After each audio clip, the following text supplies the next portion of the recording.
सबसे पहले तो मैं कहना चाहूंगा कि मुझे इस बात का अफसोस है कि एग्जाम्स की वजह से मुझे वीडियो लाने में लेट हो गई और हमारे प्यारे अर्जुन भक्त भाई यूट्यूब छोड़कर चले गए। खैर, इसमें हम और आप कर भी क्या सकते हैं, सबके पास कुछ ना कुछ कारण होता है, पर हमें उनके उन बचकाने क्लेम्स का रिप्लाई भी तो करना था, इसीलिए मुझे ये वीडियो बनानी पड़ रही है। तो चलिए देखते हैं इनके क्लेम्स को, क्योंकि विश्वास तू है शिव का दास।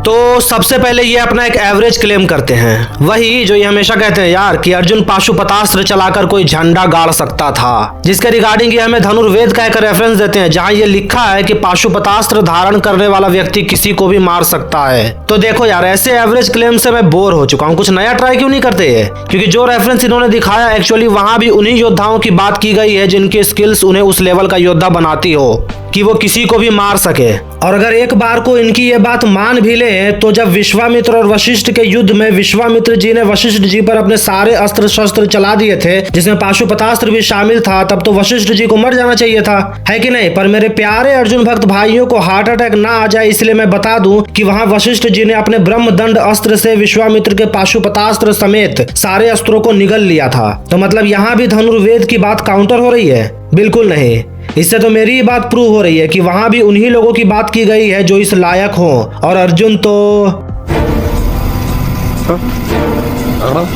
खैर। तो विश्वामित्र जी के पाशुपतास्त्र को वशिष्ठ जी ने अपने ब्रह्मदंड अस्त्र से निगल लिया, तो क्या इससे ये मान लें कि ब्रह्मदंड अस्त्र पाशुपतास्त्र से अधिक शक्तिशाली है? तो ऐसा भी नहीं है, क्योंकि महाभारत में साफ साफ कहा गया है कि अगर कोई अस्त्र पाशुपतास्त्र से अधिक शक्तिशाली है तो वो है महादेव का त्रिशूल। तो ब्रह्मदंड अस्त्र उससे अधिक शक्तिशाली कैसे हो सकता है? बट फिर भी उसने पाशुपतास्त्र को निगल लिया, क्योंकि उसे चलाने वाले योद्धाओं की स्किल्स ने ही दोनों अस्त्रों की पावर डिसाइड की थी। और वशिष्ठ जी का वो अस्त्र इतना भयंकर हो गया था कि संसार की भलाई के लिए वशिष्ठ जी को उसे अपने पास वापस बुलाना पड़ा था। तो भाई, पाशुपतास्त्र चलाकर किसी भी शत्रु को वही मार सकता है जिसमें वो कौशल हो, और ये भला पशुपतिनाथ के अलावे और किसमें हो सकता है? और इससे पहले कि मेरे प्यारे अर्जुन भक्त भाई इसको कोई दूसरा पाशुपतास्त्र बता दें, जो कि इनकी आदत भी है, तो उन्हें मैं बता दूं कि वशिष्ठ धनुर्वेद में ही महादेव ने विश्वामित्र को अपना वो वाला पाशुपतास्त्र दिया था, तो ये बहाना तो देना ही मत।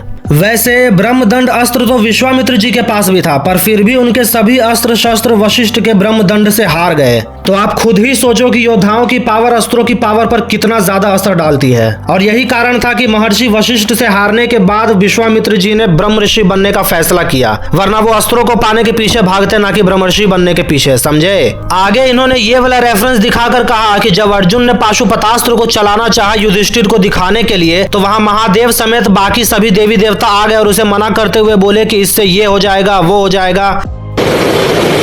अच्छा, पर यार मुझे तो यहाँ पर पाशुपतास्त्र का नाम ही नजर नहीं आ रहा है। मेरे प्यारे अर्जुन भक्त भाइयों, आपको नजर आ रहा है क्या? नहीं, मतलब अगर आपको नजर आ रहा हो तो मुझे बता दो, हो सकता है मुझसे ही छूट रहा हो। वैसे भाई, यहाँ किसी एक अस्त्र के लिए वो लोग नहीं आए थे, अर्जुन अपने सारे अस्त्र शस्त्र चलाने जा रहा था, जिसके लिए वो सभी लोग को वहाँ पर आना पड़ा। क्योंकि बेशक अर्जुन उस लायक नहीं था कि पाशुपतास्त्र चला के कुछ उखाड़ सके, पर अगर वो भौकाली दिखाने के चक्कर में अपने सारे अस्त्रों को छोड़ देगा तब तो प्रॉब्लम होनी ही है, जिसके लिए महादेव और बाकी सभी देवताओं को वहां पर आना पड़ा, ना कि सिर्फ पाशुपतास्त्र के लिए, क्योंकि वहां तो उसका जिक्र तक नहीं है। और एक बात, मैंने ये कभी नहीं कहा कि अर्जुन का पाशुपतास्त्र कमजोर है, वो बेशक यूनिवर्स तक को खत्म करने की शक्ति रखता है, पर अर्जुन के हाथ में नहीं। क्योंकि बंदर के हाथ में हीरा देने से बंदर की इज्जत नहीं बढ़ती, बल्कि हीरे की इज्जत घट जाती है। तो ना ही धनुर्वेद, ना ही महादेव, और ना ही कर्ण, और ना ही उसके फॉलोअर्स झूठे। क्योंकि अर्जुन का अस्त्र बहुत पावर रखता था, पर अर्जुन उसे मास डिस्ट्रक्शन करने की पावर नहीं रखता था। तो ये अर्जुन भक्त कितना भी हाथ पैर चला ले, कुछ भी प्रूव नहीं होने वाला। हालांकि मैंने इस मुक्ता अमुक्ता वाले पॉइंट को अपने प्रीवियस वीडियो में अच्छे से क्लियर कर दिया था, पर लगता है हमारे प्यारे अर्जुन भक्त भाई थोड़ा सा ऊंचा सुनते हैं, तभी तो वशिष्ठ धनुर्वेद का ये वाला रेफरेंस दिखाकर मंत्र मुक्ता को ही फेक बोलने चले थे। पर अफसोस वो फेक प्रूफ कर नहीं पाए, क्योंकि मैंने पहले ही बताया था कि अगर कहीं पर 4 ही कैटेगरीज का मेंशन है तो इसका मतलब ये होता है कि वहां पर सबसे इंपॉर्टेंट मंत्र मुक्त शामिल नहीं है। और इन्होंने कहा था कि मंत्र मुक्त जैसी कोई चीज नहीं होती, जो होती है वो यही चारों में ही होती है। तो हमारे प्यारे अर्जुन भक्त भाइयों को यह जानकर बहुत ही ज्यादा खुशी होगी कि नीति प्रकाशिका, जिसे धनुर्वेद का मूल कहा गया है, उसमें यह साफ साफ लिखा है कि धनुर्वेद में 4 तरह के वेपन्स होते हैं, जिसमें मुक्ता, अमुक्ता, मुक्ता मुक्ता और हमारे प्यारे अर्जुन भक्त भाइयों का फेवरेट मंत्र मुक्ता आते हैं। तो मेरे प्यारे अर्जुन भक्त भाइयों, कुत्ता पाल लो, बिल्ली पाल लो, पर यह गलतफहमी ना पालो कि मंत्र मुक्त जैसी कोई चीज नहीं होती। ये बड़ी अच्छी बात कही आप। वह धनुर्वेद का सबसे इंपॉर्टेंट और मेन कैटेगरी है जिसपे खुद नीति प्रकाशिका की मुहर है, और इसे फेक बोलने की तो सोचना भी मत, क्योंकि यह धनुर्वेद का मूल कहा गया है। तो ये तो साफ है कि मंत्र मुक्त कैटेगरी ना सिर्फ रियल है, बल्कि वो धनुर्वेद का सबसे इंपॉर्टेंट और मेन कैटेगरी है। और बात करें वशिष्ठ धनुर्वेद में मंत्र मुक्त को क्यों नहीं दिया गया, तो यहाँ भी उन वेपन्स का मतलब युद्ध कला से है जिसे फिजिकली धारण कर सके। अब कोई दिव्यास्त्र अपने जेब में लेकर तो नहीं घूम सकता ना, और इसीलिए कहा जाता है कि अगर 4 कैटेगरीज की ही बात की गई है तो उसमें मंत्र मुक्त शामिल नहीं होती, क्योंकि वहां युद्ध कला की बात हो रही होती है। ठीक है। जैसा कि भीष्म ने कहा था कि उन्हें परशुराम से 4 तरह के वेपन्स मिले हैं, जिससे उनका मतलब था कि उन्हें परशुराम से केवल युद्ध कला की शिक्षा ही मिली है, और यही वशिष्ठ धनुर्वेद का कहना है, क्योंकि वहां दिव्यास्त्र के लिए स्पेशली बात की गई है जो कि वहां मंत्र मुक्त कैटेगरी में आते हैं। तो वहां भी देखा जाए तो 5 तरह के वेपन्स मेंशन है, बस 4 का नाम बताए गए हैं और 5वें को स्पेशली डिफाइन किया गया है। वैसे आप इसको ऐसे भी समझ सकते हो कि जब युधिष्ठिर ने अर्जुन को भीष्म, द्रोण, कर्ण एक्सेट्रा के द्वारा धनुर्वेद के 4 पार्ट्स को जानने की बात की थी, तब उन्होंने इसके साथ ही ब्रह्मा, देवताओं, राक्षसों के सभी वेपन्स को भी धारण करने की बात की थी। यानी यहाँ भी उन्होंने 5 कैटेगरीज के बारे में बता दिया था। तो इन बातों से यह क्लियर है कि वशिष्ठ धनुर्वेद में भी 5 का मेंशन है, और अगर ना भी करता तो भी कोई फर्क नहीं पड़ता, क्योंकि नीति प्रकाशिका में ये ऑलरेडी मेंशन है। वैसे हमारे प्यारे अर्जुन भक्त भाइयों ने यह भी कहा था कि महादेव ने परशुराम को यही वशिष्ठ धनुर्वेद का ज्ञान दिया था, और इसमें तो 5 का मेंशन है, यानी यहाँ भी उनके पास महादेव का संपूर्ण ज्ञान था, और कर्ण के पास तो खैर था ही। और भीष्म को परशुराम से मंत्र मुक्त नहीं मिली थी, उन्हें बस युद्ध कला का ज्ञान मिला था, ना कि भीष्म के पास मंत्र मुक्त ही नहीं था। नहीं मतलब अगर कान में कोई प्रॉब्लम है तो भाई तेल डाला करो कान में। तो ना तो कोई मंत्र मुक्त को फेक प्रूव कर सकता है, और ना ही कर्ण के दिव्यास्त्रों वाले पॉइंट को कोई काउंटर कर सकता है, क्योंकि ये मेरे आगे पॉसिबल नहीं है। तो मेरे प्यारे अर्जुन भक्त भाइयों, अपने करियर की चिंता करो, ठीक है। वैसे तो मैंने इस टॉपिक को भी अच्छे से कई बार क्लियर किया है, बट हमारे प्यारे अर्जुन भक्त भाई मानते ही नहीं। वो अपनी बात को प्रूव करने के लिए अलग अलग तर्क देते रहते हैं। जैसे सबसे पहले इन्होंने कहा था कि कर्ण ब्रह्मास्त्र सीखने गया था, और ब्रह्मास्त्र कोई टर्म नहीं है बल्कि ये केवल एक स्पेसिफिक वेपन है, जिसके लिए इन्होंने ये वाला रेफरेंस दिखाया। और वशिष्ठ धनुर्वेद का ये रेफरेंस दिखाकर इन्होंने ये क्लेम कर दिया कि ब्रह्मास्त्र केवल एक अस्त्र है, कोई टर्म नहीं। तो पहली बात तो ये कि मैंने ये कहा था कि ब्रह्मास्त्र का मतलब केवल अस्त्र से नहीं बल्कि समस्त अस्त्रों के टर्म से है, यानी ब्रह्मास्त्र इन दोनों के लिए ही यूज हुआ है। बात तो ये लोग ध्यान से सुनते नहीं है, क्लेम फैले कर देते हैं। और वशिष्ठ धनुर्वेद में ब्रह्मास्त्र शब्द का यूज अस्त्र के रूप में किया गया है, इसलिए बाकी अस्त्रों के नाम भी अलग अलग मेंशन है। ओ अच्छा। और रही बात शांति पर्व के उस रेफरेंस की जहां कर्ण को केवल ब्रह्मास्त्र मिल रहा है, तो यार यहाँ भी तो मेरी बात प्रूव हो रही है, क्योंकि इसी रेफरेंस के संस्कृत श्लोक में साफ साफ लिखा है कि कर्ण को अस्त्रों शस्त्रों के साथ धनुर्वेद का संपूर्ण ज्ञान प्राप्त हुआ था परशुराम जी से। और यहाँ भी ब्रह्मास्त्र का यूज समस्त अस्त्रों के लिए एक सिंगल टर्म के रूप में हुआ है। तो मेरे प्यारे अर्जुन भक्त भाइयों, किताबें पढ़ा करो, कोरा और फेसबुक यूनिवर्सिटी के आर्टिकल्स नहीं, समझे। वेल तो ये तो प्रूव हो गया कि कर्ण को ब्रह्मास्त्र मिलने का मतलब था कि उसे सभी तरह के दिव्यास्त्र चाहिए थे, जो कि उसे मिला भी। तो अर्जुन भक्तों, इस बात को तो गांठ बांध कर रख लो कि कर्ण को समस्त अस्त्रों शस्त्रों का ज्ञान था, जो कि उसे भगवान परशुराम से मिला था। और ये बात इन्हीं के दिखाए हुए रेफरेंस से प्रूव भी हो रही है। आगे हमारे प्यारे अर्जुन भक्त भाई कहते हैं कि दिव्यास्त्र केवल उसी को दे सकते हैं जो सत्यवादी हो, पर कर्ण तो था नहीं। अरे इनके अकॉर्डिंग, क्योंकि उसने इंद्र के द्वारा कीड़ा बनकर काटे जाने वाली बात कही थी, जिसे शांति पर्व में देवर्षि नारद ने ही काउंटर कर दिया था। तो पहली बात तो यह कि कर्ण ने उस टॉपिक के रिगार्डिंग जो कुछ भी कहा वो सब तो बात की बातें हैं, पर जो चीज यहाँ सबसे ज्यादा इंपॉर्टेंट है वो ये कि कर्ण उस समय क्या था जब उसे परशुराम जी से सारे अस्त्र शस्त्र प्राप्त करने थे। तो भगवान परशुराम ने कर्ण को अपने सारे अस्त्र शस्त्र दिए ही इसीलिए थे क्योंकि वो उसके इंद्रियों पे संयम, एकाग्र चित्त, मन, गुरु भक्ति, शिष्यानुराग, बाहुवीर्य को देखकर प्रसन्न हो गए थे, जो कि वशिष्ठ धनुर्वेद के उन कंडीशंस को पूरी तरह से फॉलो करता है। तो अब ऐसे बंदे को अपना सारा ज्ञान नहीं देंगे तो किसे देंगे? अर्जुन को, जो कि इतनी छोटी सी उम्र में ही इतना ज्यादा कुटिल और इतना ज्यादा इनसिक्योर था कि अपने से अधिक प्रतिभाशाली शिष्य को देखकर जल भूनकर उसका अंगूठा ही कटवा दिया। लेकिन उसके गुरु के लिए तो उसका मन बिल्कुल साफ था। क्यों? बाकी उसकी वाणी कितनी शुद्ध थी वो तो हमने युधिष्ठिर के साथ देख ही लिया था जब उन्होंने उसकी पोल खोली थी। तो वशिष्ठ धनुर्वेद की उन कंडीशंस को अगर कोई फॉलो करता है तो वो कर्ण है, अर्जुन नहीं। तो अर्जुन भक्तों, अपने उस बच्चों वाले लॉजिक्स की बत्ती बनाओ और डस्टबिन में डाल दो, ठीक है? ये क्या बात करता है यार? तो ये पूरी तरह से सिद्ध हो चुका कि कर्ण को भगवान परशुराम का संपूर्ण ज्ञान था, वो भी हर तरह से। और बात करें कर्ण का उस कीड़ा बन के काटने वाले स्टेटमेंट की, तो वहाँ कर्ण ने कुछ झूठ नहीं बोला। आप खुद सोचो, जिस कर्ण के योग से उसे उसके जन्म का रहस्य तक पता चल गया था, जिसका उल्लेख उसने खुद श्री कृष्ण से किया, और उसने खुद ये बताया था कि कैसे कुंती ने उसे त्यागा, वो भी तब जब कर्ण को ये किसी ने नहीं बताया था। इससे पता चलता है कि कर्ण ने अपने तपोबल से भूत भविष्य वर्तमान सब जान लिया था। तभी तो उसने युद्ध की भविष्यवाणी भी पहले कर दी थी और उसकी एक एक बात सच साबित हुई। यहाँ मैं ये सब इसीलिए बता रहा हूँ क्योंकि इसी तरह कर्ण को ये भी पता चल गया था कि उसे इंद्र ने ही कीड़ा बनकर काटा था। और जब उसकी बाकी सारी बातें सच साबित हुई तो ये अकेला कैसे झूठ हो सकता है? कोई सेंस है इस बात की? क्योंकि श्री कृष्ण के अनुसार कर्ण सत्यवादी था। तो इन सब तथ्यों से यह साफ है कि कर्ण के झूठ बोलने का कोई चांस नहीं। तो क्या देवर्षि नारद झूठ बोल रहे थे? चलिए वो भी जानते हैं। तो भृगु ऋषि ने दंश को श्राप दिया था और उसे उस श्राप से मुक्ति तभी मिल सकती थी जब वो भगवान परशुराम का दर्शन प्राप्त करेगा। जी हाँ, सिर्फ दर्शन प्राप्त करने भर से उसे उस श्राप से मुक्ति मिल जाती, उसे और कुछ भी नहीं करना था। और उसे श्राप भी सतयुग में मिला था, यानी पूरा त्रेता युग और द्वापर युग का आधा से ज्यादा समय बीत चुका था, तब जाकर वो आया। मतलब आप ही सोचो कि दंश जैसा असुर श्राप से मुक्ति पाने के लिए इतना इंतजार क्यों करेगा, वो भी तब जब परशुराम जी के उसे सिर्फ दर्शन चाहिए थे।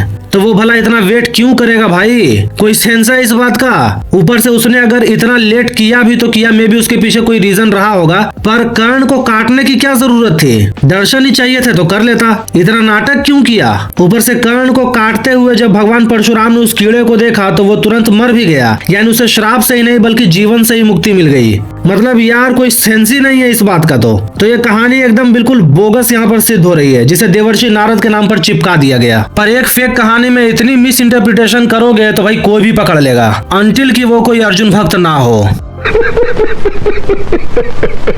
खैर, इनकी ये कहानी तो सेंसलेस और बोगस प्रूव हो गई। और कर्ण की कहानी ना केवल फैक्ट्स पर बेस्ड है, बल्कि अगर आप लॉजिकली भी सोचोगे तो भी यही रिजल्ट आएगा कि वो सच ही कह रहा था। आप ही सोचो कि इंद्र ने कर्ण को नुकसान पहुंचाने के लिए क्या क्या नहीं किया। घटोत्कच को इंद्र ने बनाया ताकि वो कर्ण से लड़ सके, उसका कवच कुंडल छल से मांगा, उसे मारने के लिए गंधर्वों तक को भेजा, जिससे ये पता चलता है कि कर्ण पर इंद्र की नजर पहले से ही थी। तो ऐसे में कीड़ा बनकर काटना कौन सी बड़ी बात है? तो ये तो प्रूव हुआ कि कर्ण ने कोई झूठ नहीं बोला और वो धनुर्वेद की हर कंडीशन पर खरा उतर रहा था।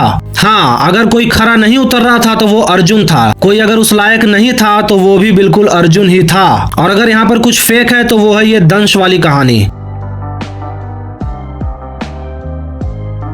तो इसमें हमारे प्यारे अर्जुन भक्त भाइयों ने सबसे पहले तो भार्गवास्त्र का इतिहास पूछा था, पर जैसा कि मैंने पहले बताया कि ये लोग थोड़ा ऊंचा सुनते हैं, इसलिए इन्होंने मेरे ये सवाल का जवाब ही नहीं दिया, या फिर हो सकता है कि इन्होंने ये इग्नोर कर दिया जानबूझकर, क्योंकि मैंने पूछा था कि भार्गवास्त्र इतिहास में कितनी बार यूज हुआ है, वो ये नहीं बता पाए और ना ही कभी बता पाएंगे, ये मैं लिख कर दे सकता हूँ। और बिना ये बताए ये लोग इसका इतिहास कैसे पूछ सकते हैं? भाई कुछ तो दिमाग लगाओ, दिमाग है भी या फिर नहीं? वेल, तो जैसा कि हम जानते हैं कि भार्गवास्त्र को काउंटर करना अर्जुन की औकात से बाहर की चीज थी, और ये तो फिर भी अर्जुन भक्त हैं, तो इनके पास भार्गवास्त्र का काउंटर कहां से होगा? और सच तो ये है कि इनके पास ये कभी हो भी नहीं सकता। तो इन्होंने पता है क्या सोचा? इन्होंने सोचा कि चलो भार्गवास्त्र का काउंटर ना सही, उसे फेक ही प्रूफ कर देते हैं, जिससे अर्जुन को डिफेंड किया जा सके। मस्त प्लान है। पर क्या ये ऐसा कर भी सकते हैं? वेल, तो अपना पॉइंट प्रूव करने के लिए ये कहते हैं कि अगर भार्गवास्त्र इतना ही पावरफुल था तो श्री कृष्ण ने उस पर माया डाल के भुला क्यों नहीं दी, जैसा वासवी शक्ति के समय डाली थी। तो भाई उनकी माया वासवी तक ही थी, क्योंकि उसे ही कर्ण ने अर्जुन के लिए बचा कर रखा था। उनकी माया वासवी के बाद खुद ब खुद हट गई थी, क्योंकि वो जानते थे कि कर्ण अर्जुन जितना बेवकूफ नहीं है कि भौकाली दिखाने के चक्कर में अपने अननोन वेपन्स को ऐसे ही चला दे, वरना पाशुपतास्त्र और नारायण अस्त्र जैसे अस्त्र ना भुला देते उसको। और ये कहने की तो सोचना भी मत कि कर्ण के पास ये अस्त्र नहीं थे, क्योंकि इसे मैंने कई बार प्रूव किया है, जिसे काउंटर करने में तुम छटपटा रहे हो। वैसे भार्गवास्त्र तो केवल एक नमूना था, और हाँ, उसका भार्गवास्त्र अर्जुन को हरा नहीं सकता था, बल्कि उसने हरा दिया था। तो इस भ्रम में ना ही रहो तो बेहतर होगा।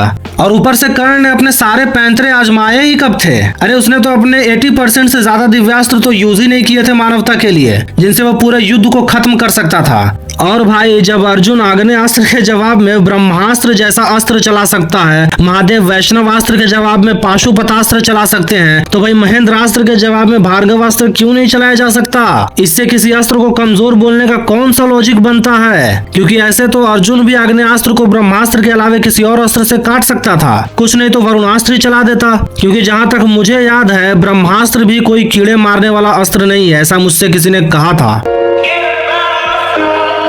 वो भी one of the most powerful अस्त्रों में से आता है। वैसे आप ही सोचो, जिसके गुरु ब्रह्मास्त्र देने के लिए इतना नाटक कर रहे थे, उनका फेवरेट शिष्य उस अस्त्र को आग्नेयास्त्र के जवाब में चला रहा है। वहीं किसी अस्त्र का यूज ना करने से उस अस्त्र की पावर कम कैसे हो गई? ये लॉजिक तो मेरे समझ में आया नहीं कभी। थोड़ा क्लियर करने का प्रयास करोगे? क्योंकि किसी अस्त्र के जवाब में किसी अस्त्र का यूज करने से किसी अस्त्र की पावर डिसाइड नहीं होती। तो परशुराम ने उस अस्त्र का यूज नहीं किया, लेकिन कर्ण ने किया, उससे वो अस्त्र कमजोर नहीं होता।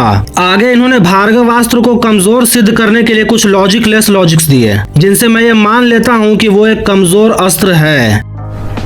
अरे कहना क्या चाहते हो? हाँ यार, वो एक कमजोर अस्त्र है। वो इतना ज्यादा कमजोर अस्त्र है कि अर्जुन उसे काउंटर तक नहीं कर पा रहा था। अरे वो तो इतना कमजोर है कि अर्जुन को उससे भागने का रास्ता तक नहीं दिख रहा था। इतना कमजोर है कि अर्जुन को यमराज नजर आने लगे थे। अरे वो सब छोड़ो, भार्गवास्त्र तो इतना कमजोर है कि अर्जुन ने तो सोच ही लिया था कि अगर उसकी जान बची तो लाख उपाय। अरे वो तो इतना कमजोर है कि अर्जुन अपना वचन तोड़कर अपनी मरती हुई सेना को छोड़कर अपने भाई को देखने के बहाने से भाग गया।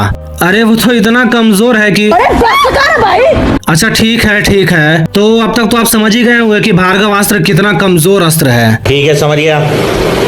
वेल, जोक्स अपार्ट से इन सब के अलावा आप भार्गवास्त्र की शक्ति का अंदाजा इस बात से भी लगा सकते हो कि जब कर्ण को भार्गवास्त्र का आवाहन करना था, तब उसके लिए उसे विजय धनुष का यूज करना पड़ा था, उस पर प्रत्यंचा चढ़ा के। और इससे पहले किसी भी अस्त्र को चलाने के लिए ऐसा कभी नहीं करना पड़ा। और विजय धनुष के बारे में कुछ उल्टा सीधा बोलने से पहले मेरी ये वाली वीडियो जरूर से देख लेना। इससे पता चलता है कि भार्गवास्त्र कितना शक्तिशाली अस्त्र था। वैसे इसका उल्लेख धनुर्वेद में नहीं है, ऐसा कहा था इन्होंने। वैसे सही कहा था, लेकिन यार धनुर्वेद में मुझे गांडीव का भी नाम कहीं नहीं मिला। तो क्या वो भी कमजोर है, या फिर यहाँ भी इनका कोई डबल स्टैंडर्ड? खैर छोड़ो, कुछ बोलूंगा तो विवाद हो जाएगा। खैर गांडीव छोड़ो, इंद्र का वज्र मेंशन है क्या उसमें? क्या हुआ, वो भी नहीं है? वो भी नहीं मिले। अरे ध्यान से देखो, वज्र नहीं तो कम से कम पिनाक का नाम ही होगा। देखो पिनाक का नाम आया होगा कहीं। देखो चेक करो। अरे चेक करो, आया होगा, चेक करो। नहीं आया है। अरे चेक करो। कर लिया चेक, नहीं आया है। अरे सही से चेक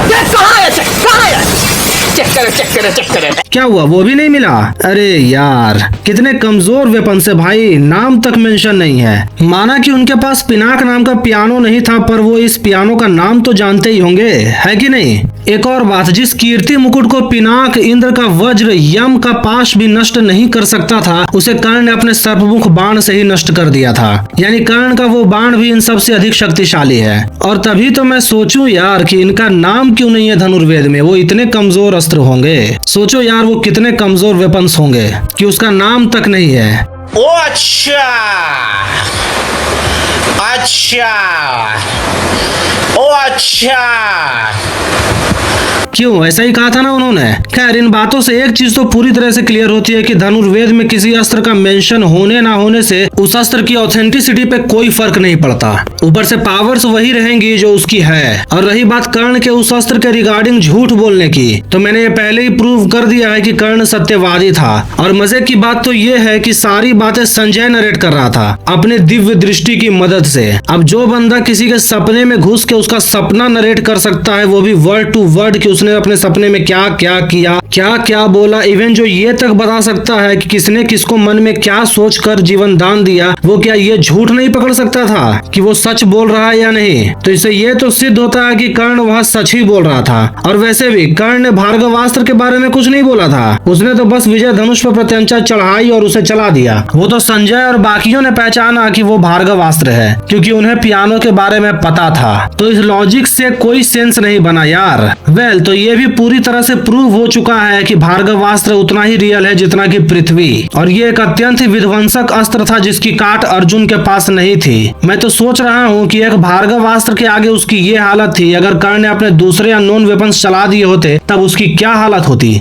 और इसी कारण हमारे प्यारे अर्जुन भक्त भाई ये चीज एक्सेप्ट ही नहीं कर पा रहे हैं। पर सच तो यही है कि अर्जुन के पास अगर अस्त्रों का भंडार था तो कर्ण के पास पूरा सागर था, और ये लोग खुद इतने कंफ्यूज्ड हैं कि ये डिसाइड ही नहीं कर पा रहे हैं कि फैक्ट्स को कैसे झुठलाया जाए। इसके लिए इन्होंने पहले तो कहा कि कर्ण के पास ब्रह्मास्त्र के अलावा कुछ था ही नहीं, वहां इनका बस नहीं चला तो इन्होंने परशुराम पर ही निशाना साध दिया कि उनके खुद के पास कोई पावरफुल अस्त्र नहीं था तो वो कर्ण को कहां से देंगे। पर जब वहां भी बात नहीं बनी तो इन्होंने अब ये वाला खेल खेला, लेकिन ये भी नाकाम हो गया, क्योंकि जो सच है वो है, उसे कोई बदल नहीं सकता। वैसे इन्होंने आगे भी कई सारे एलिगेशंस लगाए हैं कर्ण पर, चलिए उसे भी देखते हैं।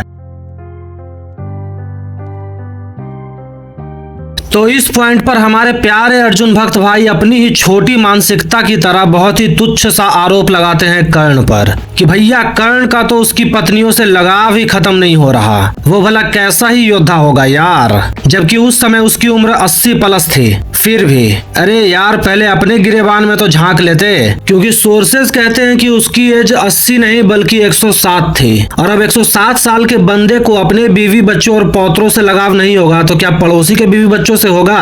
हद है यार। हलवाई क्या?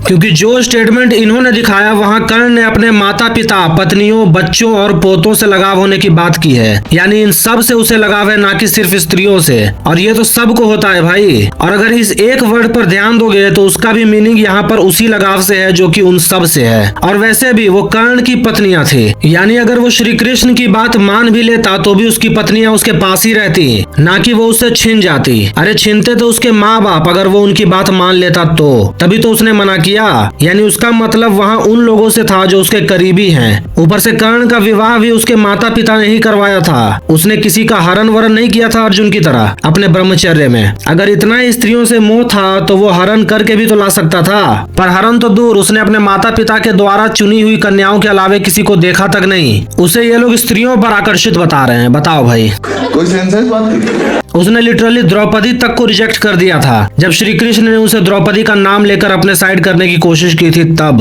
मतलब भाई लिटरली द्रौपदी को, जिसकी गिनती 5 कन्याओं में होती है। अब एक भोगी को ऐसा मौका अपने हाथ से तो नहीं जाने देना चाहिए था, पर उसने तो इस ऑफर को ऐसे लात मारकर ठुकरा दिया जैसे कि वो कुछ हो ही ना। ऊपर से कर्ण ने कभी किसी स्त्री का हरण नहीं किया अपने लिए। ऐसे बंदे पर ये लोग इतना निम्न स्तर का आरोप कैसे लगा सकते हैं? मुझे तो शक है कि ये लोग बोलने से पहले दिमाग लगाते भी हैं या नहीं, या फिर कोई रिसर्च करते भी हैं या नहीं। खैर क्या ही सोच है यार इनकी।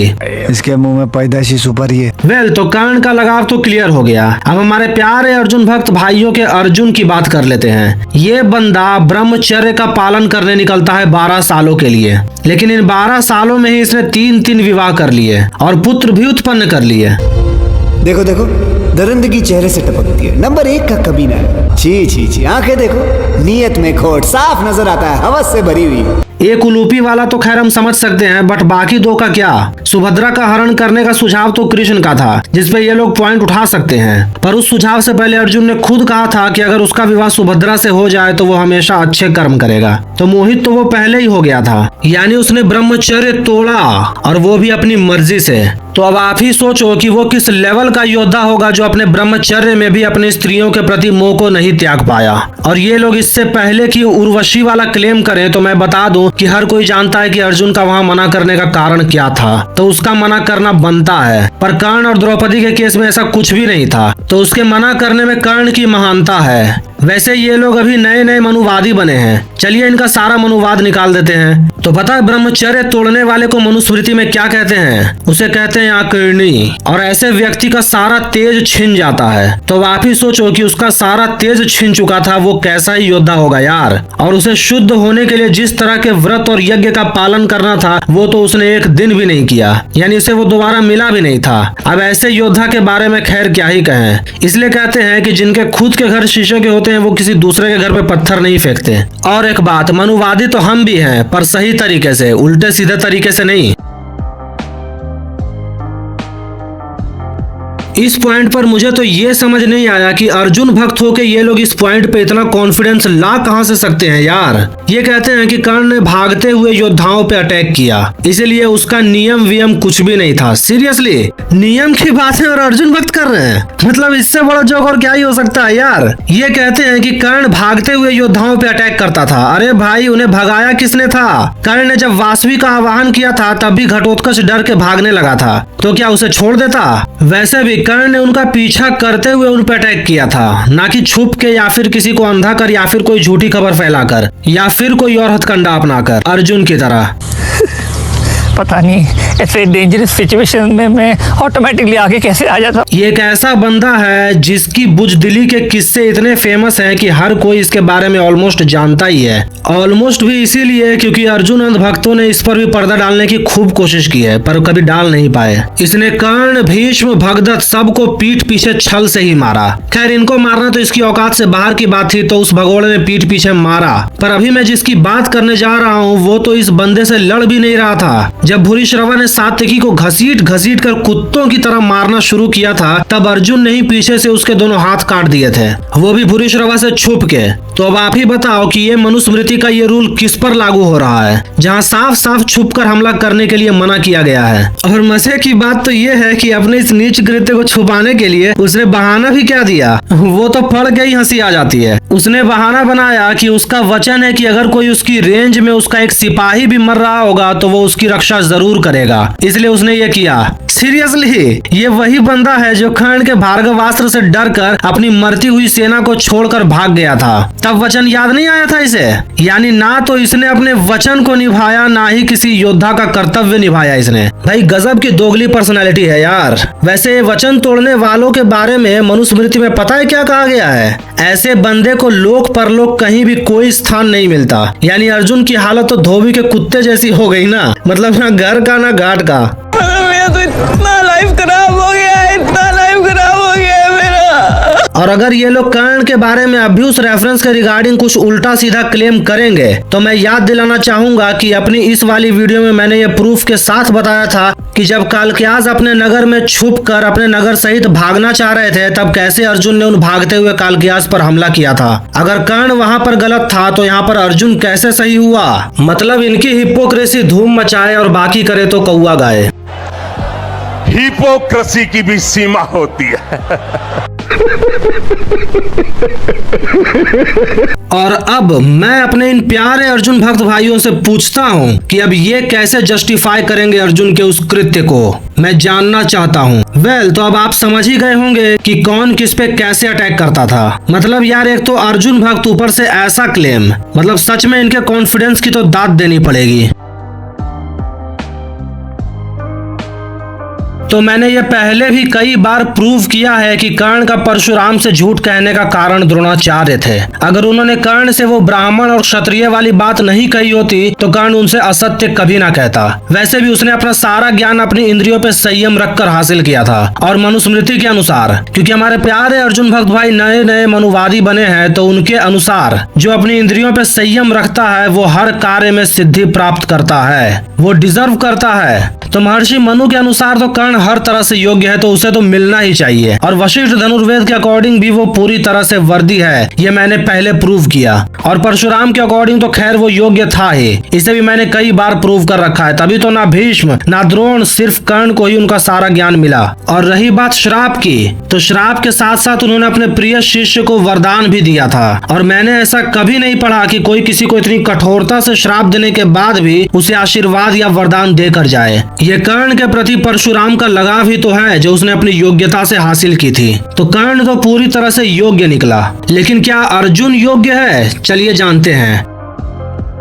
तो इन्होंने मनुस्मृति का एक रेफरेंस दिखाते हुए कहा था कि गुरु अपना सारा ज्ञान लेकर मर जाए लेकिन कभी किसी द्वेषी को अपना ज्ञान ना दे। और ये तो मैं पहले से ही प्रूव कर चुका हूँ अपनी कई वीडियोस में कि कर्ण और अर्जुन में द्वेषी कौन है। तो इस हिसाब से तो द्रोणाचार्य को अपना सारा ज्ञान लेकर मर जाना चाहिए था, लेकिन अर्जुन जैसे नीच, कपटी, छलिए, जलनखोर और दोगली पर्सनालिटी वाले इंसान को कभी नहीं देना चाहिए था। और ऐसा भी नहीं है कि द्रोणाचार्य से कुछ छुपा हुआ था। अरे उनसे ही तो कहकर उसने एकलव्य का अंगूठा कटवाया था अपने द्वेष के कारण। यानी यहाँ गलती अर्जुन और द्रोण दोनों की है। तो महर्षि मनु के अनुसार वो तो खैर योग्य था ही नहीं। और रही बात वशिष्ठ धनुर्वेद की, तो जो बंदा बचपन से ही इतना कुटिल था कि एक का अंगूठा कटवा दे और बड़ा होने पर भी दुनिया के सभी धनुर्धरों से द्वेष करे, उसका मन कितना ज्यादा प्योर होगा आप खुद ही समझ सकते हो। और भाषा की तो बात ही क्या कहें, अपने बड़े भाई को इतनी शुद्ध भाषा में कैसे कैसे वचन बोले थे, हम कैसे भूल सकते हैं यार। और अब ये लोग कहेंगे कि अर्जुन का तो वचन था कि ये वो ब्ला ब्ला ब्ला, तो वो तो हमने पहले ही एक्सपोज कर दिया है कि अपने कितना वचन उसने निभाया था। तो आप ही सोचो कि उसकी क्या वाणी रही होगी। और कर्ण का तो कृपाचार्य को कटु वचन कहने वाले क्लेम को मैंने अपनी इस वाली वीडियो में एक्सप्लेन कर दिया था। तो वशिष्ठ जी के अनुसार भी अर्जुन बिल्कुल भी योग्य नहीं था। तो इससे यह तो प्रूव हो गया कि अगर कोई अयोग्य है तो वो अर्जुन है, कर्ण नहीं। कर्ण पूरी तरह से योग्य है और उसे परशुराम का सारा ज्ञान भी मिला। कर्ण ने तो अपना हर वचन निभाया, जैसा कि पांडवों को जीवन दान देना, दुर्योधन का साथ ना छोड़ना और भी चीजें। लेकिन अर्जुन ये पूरे युद्ध को एक दिन में खत्म करने का दम भरता था। लेकिन रियलिटी क्या थी वो तो खैर हम सब जानते ही हैं। और अपने रेंज में सेना को बचाने वाली बात को हम कैसे भूल सकते हैं। उसने लिटरली अपनी सेना को मरता छोड़ दिया यार। और बहाना दिया भी तो किसका, युधिष्ठिर का। और चलो मान लिया कि युधिष्ठिर के लिए उसने अपना वचन तोड़ दिया, लेकिन फिर इसी युधिष्ठिर को मारने के लिए उसने हथियार उठा लिया था, क्योंकि उसने एक और वचन दिया था। मतलब तब उसका वचन युधिष्ठिर की जान से ज्यादा प्यारा हो गया। वाह। तो इन दोनों में से कर्ण तो अपना वचन के प्रति पूरी तरह से डिवोटेड था, पर अर्जुन नहीं। ये बड़ी अच्छी बात कही आप। और मनु महर्षि के अनुसार ऐसे बंदे को तो पहले वचन देना नहीं चाहिए, और अगर वचन देने के बाद उसे पूरा नहीं किया तो उसे लोक परलोक सभी जगह से नाश ही प्राप्त होता है। यानी अर्जुन तो कहीं रहने लायक भी नहीं है। नहीं। तो अर्जुन की इस फीट को जस्टिफाई करने के लिए हमारे प्यारे अर्जुन भक्त भाई अपना पूरा जोर लगा रहे हैं, पर फिर भी कर नहीं पा रहे। और ये बार बार क्यों इस तथ्य से भाग रहे हैं कि अर्जुन ना केवल पाशुपतास्त्र भूला बल्कि गीता ज्ञान और अंत में अपना समस्त ज्ञान भी भूल गया था। खैर इग्नोर करने के अलावा इनके पास कोई और रास्ता भी तो नहीं है। पर पाशुपतास्त्र भूलने वाले पॉइंट पे ये अभी तक एक ही बात बार बार कह रहे हैं कि उसने पाशुपतास्त्र का कई बार जिक्र किया है, और इतने समय तक पाशुपतास्त्र का जिक्र करने के बाद वो अचानक से युद्ध से ठीक पहले उसे कैसे भूल सकता है। अरे यार क्या ही लॉजिक है इनके, मुझे तो खुद समझ में नहीं आता। इवन ट्रूथोलॉजी तक इनसे अच्छे लॉजिक्स देकर गया था इस टॉपिक के रिगार्डिंग। अरे भाई उसने पाशुपतास्त्र का जिक्र कर दिया तो इससे ये कैसे साबित हो जाता है कि वो इसे भूला नहीं था। अरे नाम ही तो लिया है ना उसने। अब अगर कोई बंदा किसी टॉपिक को पढ़ ले और कहे कि उसने इसे पूरी तरह से पढ़ लिया और उसका कई बार जिक्र भी करे कि ये तो मुझे आता है, पर एग्जाम के टाइम पर उसे पता चले कि उसे तो ये टॉपिक याद ही नहीं है, तो क्या वो भूला हुआ नहीं कहलाएगा। पर वो तो कह रहा था कि उसने पूरी तरह से पढ़ लिया है, लेकिन भूलने का एहसास तो उसे तब हुआ ना जब उसे याद करने की जरूरत पड़ी। ये बड़ी अच्छी बात कही आप। सेम इसी तरह अर्जुन ने पाशुपतास्त्र का जिक्र किया, उससे यह साबित नहीं हो जाता कि वो पाशुपतास्त्र भूला नहीं था, उसे ये याद था। जब श्री कृष्ण ने उससे कहा कि उसे पाशुपतास्त्र याद तो है ना, ताकि वो जयद्रथ को मार सके, तब जाकर अर्जुन को एहसास हुआ कि धत तेरी, उसे तो ये याद ही नहीं आ रहा कि इसे चलाना कैसे है। तभी तो उसे पता चला कि वो इसे भूल गया है। केवल नाम लेकर डींगे हाँकने से कुछ नहीं होता। इवन जब वो गीता ज्ञान भूला था तब भी उसे इतना याद था कि श्री कृष्ण ने उसे कुछ बताया था उनकी सुपीरियोरिटी से रिलेटेड, लेकिन क्या बताया था उसे ये याद नहीं आ रहा था। सेम इसी तरह जब द्वारका रॉबर्स के सामने उसने दिव्यास्त्रों के बारे में याद करना चाहा तब उसे पता चला कि उसे तो वो याद ही नहीं है। तो भाई नाम ले लेने से कुछ नहीं होता। भूलने का मतलब ये नहीं कि वो उसका नाम ही भूल जाए। कैसा दिमाग लगाते हैं यार ये लोग, मुझे तो खैर समझ में ही नहीं आ रहा इनका कुछ। अच्छा रही बात अर्जुन के पाशुपतास्त्र कर्ण, भीष्म और द्रोण के पास ना होने की, तो इसे भी मैं पहले ही प्रूव कर चुका हूँ। बाकी अर्जुन तो अपने बाप की तरफ फेंकूचंद तो था ही। वो महादेव से हुई अपनी फाइट से रिलेटेड कहता है कि उसने उन पे ब्रह्मास्त्र चला दिया था, और जब वो महादेव से हार गया तब वो जमीन पर पड़ गया। तब महादेव ने उसे दर्शन दिया, लेकिन एक्चुअल फाइट में अर्जुन को इतना मौका ही नहीं मिला था कि वो ब्रह्मास्त्र का आवाहन भी कर सके। उसे तो महादेव ने पीट पीट कर एक फ्लैश बॉल की तरह बना दिया था, और अर्जुन को देखकर तो लग रहा था जैसे कि वो मर गया है। तो आप खुद सोचो कि महादेव से हुई फाइट में भी इसने मिर्च मसाला लगाकर सुनाया। मतलब कुछ भी हो, नवाबी नहीं घटनी चाहिए, है ना। अब ऐसे बंदे पे क्या विश्वास करें हम। और वो पाशुपतास्त्र की विधि भूले या फिर उसका मंत्र, ये हमारी प्रॉब्लम नहीं है। ये हमारे प्यारे अर्जुन भक्त भाइयों को डिसाइड करना है कि अर्जुन आखिर क्या भूला। ये हमें डिसाइड नहीं करना, क्योंकि हमने तो ये प्रूव कर दिया है कि वो भूला, तो मतलब वो भूला। और मंत्र मुक्त कैटेगरी 200% रियल है, ये मैंने इसी वीडियो में प्रूव कर दिया है। कोई उसे फेक प्रूव नहीं कर सकता, क्योंकि उस पे नीति प्रकाशिका की मुहर लगी है, जो कि धनुर्वेद का मूल है। तो वो रियल है, ये शास्त्र कहते हैं। और इसमें सारे दिव्यास्त्र आते हैं जिनको मंत्रों से समन किया जाए। और हमारे प्यारे अर्जुन भक्त भाइयों को ये जानकर बड़ा ही हर्ष होगा कि इसी नीति प्रकाशिका में ये बात साफ साफ कही गई है कि विष्णु का चक्र, वज्रास्त्र, ब्रह्मास्त्र, काल का पाश, नारायण अस्त्र और पाशुपतास्त्र एक्सेट्रा जैसे अस्त्र मंत्र मुक्त कैटेगरी में ही आते हैं। भारी मिस्टेक हो गया सर। तो अर्जुन भक्तों, कितना भी रो लो, पर पाशुपतास्त्र मंत्र मुक्त कैटेगरी का ही है। और वशिष्ठ धनुर्वेद में पाशुपतास्त्र बुलाने की वो विधि एक्चुअल में उसका मंत्र है, क्योंकि वो मंत्र मुक्त कैटेगरी से बिलोंग करता है। समझे? दिमाग में घुसा कि अब भी नहीं। और कोई मुझे ये बताओ, इस मंत्र को गधा भी याद करके ना भूले, इससे वो कहना क्या चाह रहे हैं कि अर्जुन एक गधे से भी बदतर है? भाई मैं तो खैर यही समझा, क्योंकि वो भूला है और इससे कोई झुठला नहीं सकता। तो अर्जुन भक्तों, लॉजिक का सही से इस्तेमाल किया करो। जो मन में आएगा लगा दोगे, ऐसे तो नहीं होता है। तो अर्जुन पाशुपतास्त्र भूला, ये 100% सत्य है। और कर्ण के पास भी पाशुपतास्त्र था, जो कि उसे परशुराम जी ने प्रसन्न होकर दिया था। और उनके पास महादेव का संपूर्ण ज्ञान था, यह तो वशिष्ठ धनुर्वेद का ही कथन है। तो इस बात से यह प्रूव होता है कि अर्जुन ही इतिहास का सबसे पहला गजनी था। ये तो मैंने अपनी प्रीवियस वीडियो में पहले ही प्रूव कर दिया था कि कर्ण को धनुर्वेद की 5 विधियां आती थी, पर अर्जुन को नहीं। इसमें हमारे प्यारे अर्जुन भक्त भाई भगदत्त के वैष्णवास्त्र के जवाब में अर्जुन के प्रतिघात विधि का यूज न करने वाले क्लेम पर कहते हैं कि अर्जुन ने कहा था कि कृष्ण को तभी इंटरफेयर करना चाहिए था जब वो किसी चीज को काउंटर ना कर पाए, क्योंकि वो अपने अस्त्रों से दुनिया जीत सकता है। यानी वो वैष्णवास्त्र का काउंटर कर सकता था। अरे यार, उस अर्जुन की बातों का हम क्या भरोसा करें जो पूरा युद्ध एक दिन में खत्म करने का दम भरता था। उसकी डींगों को तो श्री कृष्ण ने खुद ही एक्सपोज कर दिया था। उन्होंने तो कहा था कि बेटा, नमक स्वाद अनुसार और बातें औकात अनुसार ही किया कर। हाँ, हलवा ही क्या?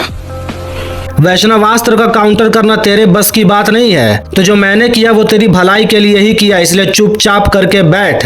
तो लो यार, श्री कृष्ण ने ही उसे एक्सपोज कर दिया, जिससे साफ है कि अर्जुन वैष्णवास्त्र को काट नहीं सकता था। तो उसे वहां प्रतिघात विधि ही यूज करनी चाहिए थी, अगर आती होती तो, पर उसे तो आती ही नहीं थी। इवन कर्ण के सर्वमुख बाण चलाने के टाइम पर भी उसके पास ये विधि यूज करने का अच्छा मौका था, पर उसने नहीं किया, क्योंकि काउंटर तो वो वैसे भी नहीं कर सकता था उसे। अरे इन दोनों को तो छोड़ो, युद्ध के गधे पर भी उसने ये विधि यूज नहीं करी। वो तो श्री कृष्ण ने उसे अपने ऊपर ले लिया, वरना उस दिन भी अर्जुन का खेल खत्म था, क्योंकि उसकी गदा को वरदान था कि वो किसी भी युद्ध करते व्यक्ति को मार सकता है। पर अगर उसे किसी निहत्थे और युद्ध ना कर रहे व्यक्ति पर चलाया जाएगा तो वो उल्टा उसी को जाकर लग जाएगी। इसलिए श्री कृष्ण के उसे अपने ऊपर लेने से वो गदा जाकर श्रुतायुद्ध को ही लग गई और वो मर गया। तो इन सब बातों से ये तो साफ है कि उसे 5 विधियां नहीं आती थी। ये 5 तो छोड़िए, उसके पास तो 3rd विधि यूज करने का भी मौका था, पर उसने नहीं किया। तो हम ये कैसे कह सकते हैं कि अर्जुन को ये विधियां आती थी? अरे भाई, कोई लॉजिक लगाते भी हो या नहीं? अब तक तो खैर मुझे यही समझ में आ रहा है कि ये लोग बिना लॉजिक के ही बोलते हैं।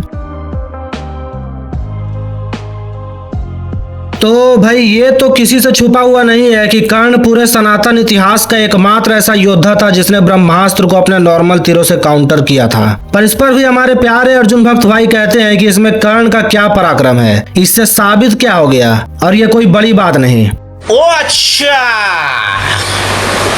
तो मैं अपने प्यारे अर्जुन भक्त भाइयों से ये पूछना चाहूंगा कि इसमें कर्ण का पराक्रम नहीं है तो किसका पराक्रम है? अर्जुन का, जिसका ब्रह्मास्त्र नॉर्मल तीरों से काउंटर हुआ है। और इससे साबित ये हुआ कि अर्जुन की स्किल्स इतनी कमजोर थी कि वो उसे इस लायक भी नहीं बनाती थी कि पाशुपतास्त्र चला के मास डिस्ट्रक्शन कर सके, क्योंकि अस्त्र की पावर उसे चलाने वाले योद्धा पर डिपेंड करती है। बाकी योग बल तो बहुत था कर्ण में, ये मैंने पहले ही साबित किया है। वैसे ब्रह्मास्त्र चलाने के बाद उससे कोई तीर वीर नहीं निकले थे बाद में, संस्कृत वर्जन में ये बात साफ साफ लिखी हुई है कि जब अर्जुन ने ब्रह्मास्त्र छोड़ा उसके बाद उसने बहुत से तीर भी अलग से छोड़े और कर्ण ने उन सब को काउंटर किया, ना कि अर्जुन ने ब्रह्मास्त्र छोड़ा उससे तीर निकले और कर्ण ने उन तीरों को काउंटर किया। और ये चीज ना सिर्फ बोरी में बल्कि KMG और गीता प्रेस में भी साफ साफ लिखी हुई है। बोरी क्रिटिकल एडिशन में इस एक लाइन को इंक्लूड ना करने से पूरा इंसिडेंट फेक नहीं हो जाता, क्योंकि सारा घटनाक्रम वही है। तो कर्ण ने ब्रह्मास्त्र और अर्जुन के तीरों को सबको एक साथ काउंटर किया था। है कोई और जिसने ऐसा किया हो? और माना कि अर्जुन जैसे मामूली योद्धा के लिए आग्नेयास्त्र भी ब्रह्मास्त्र के समान है, बट फिर भी आग्नेयास्त्र से निकले हुए तीरों को काटना और खुद ब्रह्मास्त्र को नॉर्मल तीरों से काटना, इन दोनों में जमीन आसमान का अंतर है भाई। इसको कंपेयर करने की कोशिश तो ना ही करो, समझे? और वैसे भी ये ना तो कोई पहली बार था और ना ही कोई अंतिम बार। डिवाइन इक्विपमेंट्स के अगेंस्ट कर्ण के रिकॉर्ड का कोई तोड़ नहीं है। एक और बात यह कि हमारे प्यारे अर्जुन भक्त भाई मैनिपुलेट बड़ा अच्छा करते हैं। कहते हैं कि कर्ण तो 5 पांडवों को मारने की बात कर रहा था, जबकि उसने कुंती को वचन दे रखा था, तो इस हिसाब से कर्ण तो झूठा साबित हो रहा है। इसलिए पूरा वृतांत देखना चाहिए। तो देखो यार, चेरी पिकिंग करने की आदत अर्जुन भक्तों की है, क्योंकि हम कर्ण फैंस पूरा इंसिडेंट दिखाने पे विश्वास करते हैं। अब जैसा इनके इसी रेफरेंस को पूरा देख लेते हैं, तो इस रेफरेंस का मेन इंसिडेंट इसके जस्ट ऊपर ही है। दरअसल जब कर्ण युद्ध के लिए निकल रहा था, तब दुर्योधन उससे कहता है कि भीष्म और द्रोण अपनी पार्शियलिटी के कारण पांडवों को माफ कर रहे हैं, इसलिए तुम्हें जाकर उन 5 को मार देना चाहिए। और बस दुर्योधन के सामने ही उसने शल्य से उन 5 को मारने की बात की थी। That's it. तो यही कारण था कर्ण के उस स्टेटमेंट का और कुछ नहीं, समझे अर्जुन भक्तों? तो इससे कोई झूठा साबित नहीं हो जाता, तो पूरा स्टेटमेंट समझ कर पढ़ा करो। वैसे इनकी चेरी पिकिंग यहीं पर खत्म नहीं होती। इसका एक नमूना ये भी है जहाँ ये अर्जुन को महादेव का एक स्टेटमेंट दिखाकर उनके समान बता देते हैं। कुछ भी पर अगर ये जरा सा दिमाग लगा लेते हैं तो सारा का सारा माजरा क्लियर हो जाता। और वो कैसे, वो मैं आगे बताता हूँ। यहाँ पर मैं पहली बात तो बता दूं कि मैंने इनडायरेक्टली नहीं बल्कि डायरेक्टली ये कहा था कि कर्ण भीष्म से अधिक शक्तिशाली था। क्योंकि पहली बात तो यह कि भीष्म को परशुराम से केवल 4 ही कैटेगरीज का ज्ञान मिला था, यानी केवल युद्ध कला का। उन्हें परशुराम से एक सिंगल दिव्यास्त्र भी नहीं मिला था, जबकि कर्ण को उनका समस्त ज्ञान मिल गया था, इवन मंत्र मुक्त भी। और चूंकि मंत्र मुक्त बिल्कुल रियल है, ये मैंने पहले ही प्रूव कर दिया है। और मुझे नहीं लगता कि इनके दिखाए हुए रेफरेंस के अलावे भी मुझे मनुस्मृति का कोई और रेफरेंस अपनी तरफ से दिखाना चाहिए, बट फिर भी तसल्ली के लिए वो भी दिखा दूंगा। फिलहाल इनके रेफरेंस को देखते हैं। तो इसमें साफ साफ अजितेंद्रिय पुरुष के बारे में लिखा है कि उसे ना तो कोई वेद ज्ञान, ना ही त्याग, ना ही नियम, ना ही यज्ञ, ना ही धर्माचरण में सिद्धि प्राप्त होती है। तो भाई ये रूल तो अजितेंद्रिय पर लागू होता है। और वो महाभारत में था कौन? सोचो सोचो, नहीं समझे? अरे अर्जुन यार, और कौन? जो बंदा ब्रह्मचर्य में विवाह कर पुत्र उत्पन्न कर रहा हो, जो बिना किसी श्राप के गजनी बन जाए, उससे बड़ा अजितेंद्रिय कौन होगा? तो भाई उसे तो किसी चीज में सिद्धि प्राप्त नहीं हुई और ब्रह्मचर्य तोड़ने के कारण उसका सारा तेज भी चला गया, तो वो तो किसी लायक ही नहीं रहा यार इस हिसाब से। और मेरे प्यारे अर्जुन भक्त भाई जो कर्ण को अजितेंद्रिय बोल रहे हैं, उनके इस पॉइंट को तो मैंने पहले ही एक्सपोज कर दिया था। क्योंकि बेशक भीष्म ब्रह्मचारी थे और इसीलिए वो अपने सारे मनोरथ को पूर्ण कर सकते थे, लेकिन मैंने पहले इसी वीडियो में प्रूव किया था कि जो भी अपनी इंद्रियों को संयम में रखता है, उसे अपने हर कार्य, हर अर्थ में सिद्धि प्राप्त होती है। और कर्ण का अपनी इंद्रियों पे संयम था। तो मनुस्मृति में यह भी कहा गया है कि जो जितेंद्रिय पुरुष होता है, उसे भी सभी कार्यों में सिद्धि प्राप्त होती है। और कर्ण जितेंद्रिय था या नहीं, आप इसी बात से समझ जाओ। वैसे आप इसका अंदाजा इस बात से भी लगा सकते हो कि उसने भगवान परशुराम के श्राप तक को हरा दिया था अपनी मेंटल पावर से। और मुझे ऐसे किसी व्यक्ति का नाम याद नहीं जिसने इसके पहले या फिर इसके बाद कभी किसी श्राप को हराया हो। तो कर्ण तो जितेंद्रिय था, यानी इस पॉइंट पे कर्ण और भीष्म दोनों ही बराबर हुए। और अब हमारे ये भाई कहते हैं कि भीष्म ने तो भैया 10 दिन तक युद्ध किया था और एक भी कौरव उनके अंडर में नहीं मरा, लेकिन कर्ण के आते ही वो लोग झड़ गए। मतलब सीरियसली? अरे भाई लोग मेरे, कुछ पढ़ के बोलते भी हो या फिर ऐसे ही बक देते हो जो मन में आता है? मुझे तो अब तक ये डाउट हो रहा था कि ये लोग कभी महाभारत पढ़ते भी है या नहीं, लेकिन अब तो शायद कंफर्म हो रहा है मुझे। सॉरी, बट अगर ऐसे क्लेम्स करोगे तो मैं तो खैर यही कहूंगा। ये कहते हैं कि भीष्म के अंदर एक भी कौरव नहीं मरा, यानी धृतराष्ट्र का एक भी पुत्र भीष्म के अंडर में नहीं मरा। तो भाई ये 14 कौरव कौन से धृतराष्ट्र के पुत्र थे जिन्हें भीम ने भीष्म के अंडर ही कुत्ते की मौत मारा? और ये तो केवल चौथे दिन की बात है, आगे का तो अभी बाकी ही है। बट इनके इस क्लेम के लिए यही एक रेफरेंस काफी है। तो भाई बता मुझे अब कि पहले 10 दिन फुल पावर अपने हाथ में लेकर भगदत्त, भूरिश्रवा, द्रोणाचार्य इत्यादि जैसे महाशक्तिशाली योद्धाओं के होते हुए भी भीष्म ऐसा क्या कर रहे थे कि उनके अंडर केवल चौथे दिन ही 14 कौरवों को भीम ने मार दिया। और जब उन्हीं के अंडर ऐसा हुआ तो कर्ण पर ये उंगली उठा कैसे सकते हैं यार। वेल तो अब चलिए रियल स्केल पर जानते हैं। तो भीष्म ने 10 दिन युद्ध किया और द्रोणाचार्य ने 15 दिन तक, लेकिन इन दोनों में से कोई भी युधिष्ठिर को एक बार भी बंदी नहीं बना पाया इतने दिनों में। लेकिन कर्ण ने केवल 2 दिन युद्ध की कमान संभाली और इन 2 दिनों में ही उसने 2 बार युधिष्ठिर को बंदी बनाया, सबको हराकर, वो भी अकेले। जलवा है हमारा। उसे बस युधिष्ठिर को मारने भर की देर थी और पूरा युद्ध वहीं खत्म हो जाता। लेकिन ये वचन, आहा, ऊपर से उसने ये सब तब किया जब उसके साइड के आधे से ज्यादा महारथी मारे जा चुके थे। यानी कर्ण का परफॉर्मेंस भीष्म से कितना बेटर होगा आप खुद समझ जाओ। इवन भीष्म और द्रोण ने मिल के भी पूरे युद्ध में इतना विनाश नहीं किया था जितना कर्ण ने अकेले ही केवल 1 दिन में कर दिया था। तो हमारे प्यारे अर्जुन भक्त भाई क्या ये बताने का कष्ट करेंगे कि परशुराम को हराने वाले भीष्म इतने दिनों तक कर क्या रहे थे कि उनसे और द्रोणाचार्य से भी ज्यादा तबाही 11वें दिन युद्ध में आए एक बंदे ने मचा दी, जिसमें से 14वें दिन तक तो वो श्री कृष्ण की माया में ही वशीभूत था। तो इतना सब कुछ होने के बाद भी भीष्म से कम टाइम में उनसे अच्छा परफॉर्मेंस देने वाला कर्ण भीष्म से अधिक शक्तिशाली सिद्ध होता है। और ये सिर्फ थोड़ा बेटर नहीं बल्कि इससे तो ये भी प्रूव हो जाता है कि कर्ण के बाल के बराबर भी नहीं था भीष्म का परफॉर्मेंस। तो मेरे इन प्यारे अर्जुन भक्त भाइयों के बाकी क्लेम्स की तरह ये क्लेम भी बड़ा फनी है। यहाँ पर ये कहते हैं कि भगवान परशुराम ने अर्जुन के बारे में ये लंबा लंबा फेंका था कि अर्जुन ये कर सकता है, अर्जुन वो कर सकता है। ओ अच्छा अच्छा। अरे मेरे प्यारों, कितने बचकाने हो यार। भगवान परशुराम ने वहाँ जो कुछ भी कहा वो सब नर नारायण पर बेस्ड था। उससे पहले उन्होंने खुद नर नारायण के दंभोदर के साथ युद्ध होने की कहानी सुनाई थी। तो इस पर इतना उछलने की जरूरत नहीं है क्योंकि वो स्टेटमेंट नर नारायण को ध्यान में रख कर दिया गया था। और अर्जुन नर अवतार तो दूर दूर तक नहीं था। ये तो बिल्कुल बोगस है। वैसे भगवान परशुराम ने कब अर्जुन को देख कर ये स्टेटमेंट दिया यार। जो उनका ये बोगस स्टेटमेंट कर्ण के लिए बोले गए स्टेटमेंट से ज्यादा इंपॉर्टेंट हो गया। अरे बता दो यार, हो सकता है मैंने ही ना पढ़ा हो। कहाँ है? आया नहीं। वेल तो परशुराम जी का वो स्टेटमेंट तो कुछ प्रूव नहीं करता, उल्टा फेक हो गया जो अलग। तो अब देखते हैं कर्ण के लिए बोला गया उनका स्टेटमेंट और चेक करते हैं उनका स्टेटमेंट किसके लिए ज्यादा महत्व रखता है।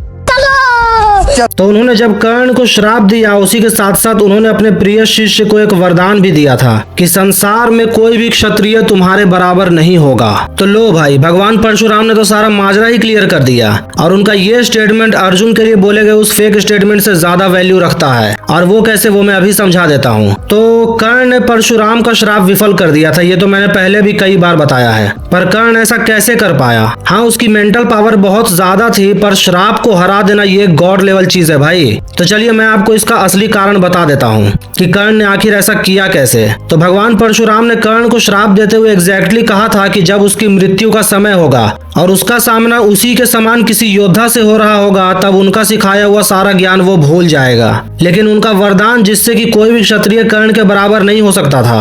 अब अगर इन दोनों बातों को हम एक साथ रखें तो अंतिम युद्ध में जब कर्ण की मृत्यु का समय आया तब उस पर भगवान परशुराम जी के श्राप का असर होना शुरू हो गया। लेकिन जैसा कि उनका वरदान था उस हिसाब से कोई भी क्षत्रिय कर्ण के समान नहीं हो सकता था और अर्जुन खुद एक क्षत्रिय था, इसलिए वो कर्ण के बराबर तो पहुंच भी नहीं सकता था। इसी कारण कर्ण पे उनके श्राप का पूरा असर नहीं हुआ क्योंकि उसका सामना एक क्षत्रिय से हो रहा था जो कि उसके आगे इंफीरियर था। और कर्ण जैसे योद्धा पे अगर श्राप का आधा असर होगा तो फिर काम नहीं चलने वाला भाई। तो यही कारण था कर्ण के श्राप को हराने के पीछे। तो इससे ये बात तो बिल्कुल क्लियर हो जाती है कि कर्ण अर्जुन से श्रेष्ठ योद्धा था और हम ये रिजल्ट यहाँ पर दे सकते हैं। तो कर्ण वाला स्टेटमेंट ज्यादा मायने रखता है। रही बात भीष्म की कर्ण की बेइज्जती मारने की, तो अपने इस स्टेटमेंट को खुद एक्सपोज उन्होंने ही किया था कि वो कर्ण के तेज को कम करने के लिए ऐसा बोलते थे। हालांकि कर तो वो फिर भी नहीं पाए, बट कोशिश अच्छी थी उनकी। तो इस पर हमारे कुछ प्यारे अर्जुन भक्त भाई कहते हैं कि अगर कोई मरने जा रहा है तो उससे अच्छी बातें ही बोली जाएंगी ना। मतलब भाई लिटरली यार सही में दिमाग को बेच दिया है या फिर कोई इस्तेमाल ही नहीं किया। बुरा मत मानना बट सच तो यही है, क्योंकि यार जो इन्होंने बोला है कि उसका कोई सेंस भी बनता है यहाँ पर। ये भीष्म कर्ण से ज्यादा जानते थे क्या, जिसने पूरे युद्ध का आउटकम पहले ही बता दिया था। ऊपर से अगर कोई मरने जा रहा है तो क्या उससे झूठ बोल देंगे? अरे इससे ज्यादा लॉजिकल तो ये बात है कि भीष्म अपनी मृत्यु शैया पर थे और एक मरता हुआ व्यक्ति कभी झूठ नहीं बोलता, तो कर्ण के लिए वो स्टेटमेंट भी सही थी। और यार जिन परशुराम को हनुमान जी भी नहीं हरा पाए क्योंकि उनका युद्ध ड्रॉ रहा था, जिनको कार्तवीर्य अर्जुन भी नहीं हरा पाया था, उनको ये भीष्म हराएंगे क्या अब? और ये पृथ्वी, वेद, गायत्री, उसके रथ, सारथी उनके प्रताप और योग के कारण थे जो उन्हें युद्ध में इक्वल एडवांटेज दे रहे थे। लेकिन 8 वसु, देवी गंगा, देवताओं, इन सब ने किसको एडवांटेज दिया? तो आप खुद समझ जाओ कि किसके पास ज्यादा एडवांटेज है। अरे भाई परशुराम के फरसे का एक प्रहार भीष्म का पूरा खेल खत्म कर देता। उसका सामना करने की औकात भीष्म में नहीं थी यार। अब ये लोग एक बात बहुत बोलते हैं कि महादेव ने अर्जुन को अपने बराबर कहा। अच्छा ठीक है ठीक है ठीक है, समझ गया। तो चलिए इस टॉपिक को आगे एक्सपोज कर देते हैं। तो अब चलो अब हम सीधा हेड टू हेड फाइट की बात कर लेते हैं। मैंने वैसे सोचा था कि इस पे एक स्पेशल वीडियो बनाऊं जिसमें हम इनके हर फाइट पे डिटेल में बात करते हैं, क्योंकि ये हमने पहले भी कर्ण वर्सेस भीम और कर्ण वर्सेस सात्यकी वाले टॉपिक पर कर रखा था, पर अब सिचुएशन वैसी नहीं रही है, इसीलिए मेरा वो प्लान सक्सीड नहीं हुआ। ऊपर से मेरे इन प्यारे अर्जुन भक्त भाइयों को खुजली भी तो बहुत होती है, इसलिए चलो इसी में बात कर लेते हैं। तो चलिए शुरू करते हैं, क्योंकि फैक्ट्स में तो अर्जुन कर्ण के आगे कहीं टिका नहीं, फाइट्स को ही देख लेते हैं। वैसे एक और बात, मेरे इन प्यारे अर्जुन भक्त भाइयों ने पहले कुछ कंडीशंस रखी थी कि कर्ण के पास कवच होगा, अर्जुन के पास पाशुपतास्त्र होगा, पर कृष्ण नहीं। खैर ये अपनी कंडीशंस पर तो टिके नहीं। अरे जब इनका आइडल खुद ही अपने वचन पर नहीं टिका तो ये तो फिर भी एवरेज अर्जुन भक्त हैं, इनसे क्या ही उम्मीद रखें। तो चलिए सीधा युद्ध करते हैं। अरे मतलब युद्ध की बात करते हैं यार।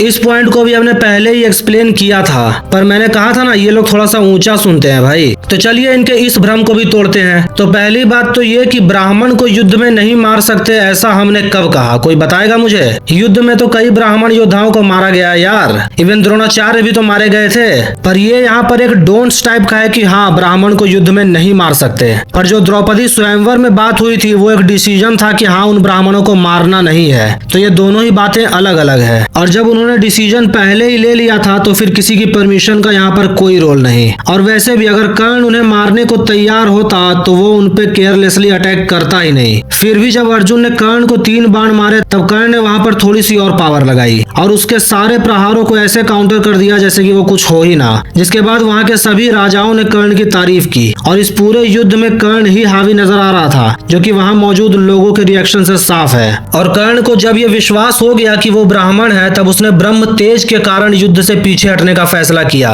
पर ये लोग इसे रणंजय का पराक्रम समझ लेते हैं। वाह, ऊपर से कर्ण तो संकोच में भी था कि वो ब्राह्मण है भी या फिर कोई और है, लेकिन जब उसे इस बात का विश्वास हो गया कि एक ब्राह्मण है तब उसने ब्रह्म तेज के सम्मान में अपना नाम वापस लिया। याद रहे, ब्रह्म तेज के सम्मान में। तो इस युद्ध में अर्जुन का अर्जुन होना किसी को रास नहीं आया और इस पूरे फाइट में कर्ण ने ही सिंगल हैंडेडली डोमिनेट किया। ये था कर्ण का पराक्रम, जिसने बिना ज्यादा फोर्स के ही अर्जुन को बता दिया कि बॉस कौन है। अब बात करते हैं हमारे प्यारे अर्जुन भक्त भाइयों के फेवरेट विराट युद्ध की।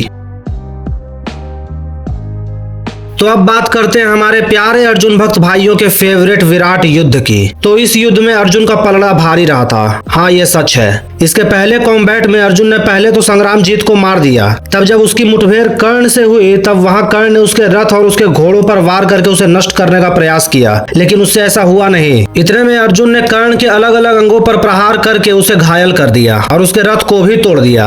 उन प्रहारों से घायल और अपने रथ से विहीन होकर कर्ण को वहां से रिट्रीट करना पड़ा। तो यहीं पर अर्जुन का पलड़ा भारी रहा था, पर इसलिए नहीं कि उसने बड़ा ही पराक्रम दिखाया कर्ण के सामने, बल्कि उस समय कर्ण का कवच कुंडल छल से छीना जा चुका था और वासवी की वजह से श्री कृष्ण ने अपनी माया से उसकी पावर आधी कर दी थी, जिसकी वजह से वो शारीरिक और मानसिक दोनों ही तरह से कमजोर हो गया था। वहीं उसके पास एक साधारण रथ था जिसकी वजह से अर्जुन उसे तोड़ पाया। वहीं जब कर्ण ने उसके रथ को तोड़ने की कोशिश की तो वो ऐसा नहीं कर पाया, क्योंकि अर्जुन का रथ विश्वकर्मा जी द्वारा बनाया हुआ एक अत्यंत ही दिव्य और शक्तिशाली रथ था। ऊपर से उसकी रक्षा स्वयं भगवान हनुमान कर रहे थे, जिनका उसने युद्ध होने से पहले आवाहन भी किया था। तो श्री कृष्ण और हनुमान जी की मदद के साथ इतने एडवांटेजेस होने के बाद भी अगर उसने इस युद्ध को अपना बना भी लिया तो भाई इसमें अर्जुन का कैसा पराक्रम। यह फाइट फेयर तो बिल्कुल भी नहीं थी। और अब कुछ लोग कहेंगे कि कर्ण भी तो अपनी सेना और बाकियों के साथ आया था, तो क्या वो फेयर था? तो उनका कहना बिल्कुल सही है, वो भी फेयर नहीं था। लेकिन ऐसा 1 वर्सेस 1 की फाइट में कर्ण और अर्जुन का ये युद्ध फेयर तो बिल्कुल भी नहीं था। और इसीलिए कर्ण के बारे में यह कहा गया है कि उसने कभी किसी युद्ध से रिट्रीट नहीं किया। इवन अर्जुन तक के सामने भी ये बात बोली गई थी। श्री कृष्णा जी ने तो यहाँ तक कह दिया था कि अगर पांडव अपनी पूरी शक्ति भी लगा देते तो भी कर्ण को जीतने में सक्षम नहीं है, क्योंकि उन्होंने ही तो माया की थी कर्ण पर, इसलिए उन्हें पता था कि वो फेयर नहीं था। और यहाँ तक कि वेद व्यास जी ने खुद ये कह दिया था कि जिस सेना में कर्ण, द्रोण और कृपाचार्य जैसे योद्धा हो, उस सेना के सामने जाने की किसी की औकात भी है, ऐसा कोई अपने मन में भी कैसे सोच सकता है। और ये बात तो वो अर्जुन से ही बोल रहे थे, पर अर्जुन तो उन्हें विराट युद्ध में हरा कर आया था ना, तो फिर उन्होंने ऐसा क्यों कहा? तो इसका कारण वही है जो अभी मैंने बताया। तो यार इस पर अर्जुन भक्त इतना क्यों उछलते हैं वो तो खैर मुझे समझ में ही नहीं आता। तो ये तो हो गई विराट युद्ध में कर्ण और अर्जुन की पहली मुठभेड़ की बात, जो कि फेयर फाइट तो बिल्कुल भी नहीं थी। अब इसे एक्सक्यूज कहो या फिर कुछ और, पर सच तो यही है और इसे कोई झुठला नहीं सकता। अब इसी विराट युद्ध में जब कर्ण दोबारा लौटकर आता है तो फिर से इनका युद्ध शुरू हो जाता है। दोनों ही एक दूसरे को बाणों से ढक देते हैं। अर्जुन कर्ण को घायल कर रहा था तो वहीं कर्ण भी अर्जुन को अपने बाणों से भेद रहा था। साथ ही कर्ण ने फिर से अर्जुन के रथ को तोड़ने की कोशिश की और उसके हाथ के कवच को भी भेद दिया। लेकिन अर्जुन का रथ नॉर्मल रथ तो था नहीं कि टूट जाए। फिर कर्ण ने उसके धनुष को तोड़ने की कोशिश की, लेकिन गांडीव भी ऐसे कैसे टूट जाता यार। पर हाँ, अर्जुन की मुट्ठी जरूर ढीली पड़ गई थी, लेकिन उसके बाद उसने कर्ण का धनुष तोड़ दिया। ओह सॉरी, कर्ण का साधारण धनुष तोड़ दिया।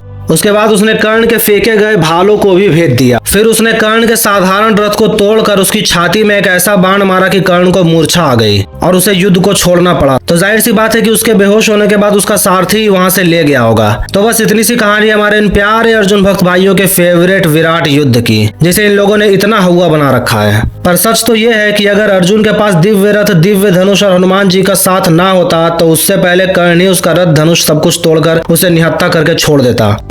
ये बड़ी अच्छी बात कही आप।